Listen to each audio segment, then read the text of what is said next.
আমি সূরাতুল বাকারার একটি আয়াত তেলাওয়াত করেছি এবং বোধ করি আয়াতটি সবার মুখস্থ। আয়াতটির নাম আয়াতুল কুরসি। কি নাম? 255 নম্বর আয়াত, সূরাতুল বাকারা, আয়াত নাম্বার 200। সবাই বলুন, 255 নম্বর আয়াত। মুখস্থ আছে সবার? পড়েন তো, পড়েন। এটা আয়াতুল কুরসি। এটা কোরআনের সবচাইতে দামি আয়াত। 6236টা আয়াতের মধ্যে থেকে সবচাইতে দামি আয়াত এটা। আযম আয়া ফিল কুরআনিল কারীম, আল্লাহর কোরআনের সবচাইতে দামি আয়াত, the greatest verse in the Quran.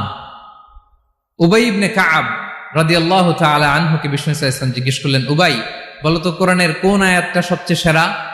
উবাই জানেন, তারপরে বললেন আল্লাহু ওয়া রাসূলুহু আ'লাম, আল্লাহ আল্লাহ রাসূল ভালো জানেন। দেখেন কত বিনয়ী ছিলেন সাহাবারা, জেনে উত্তর দিতে চাইতেন না, ভাবতেন না জানি বিশ্বনবী নতুন কিছু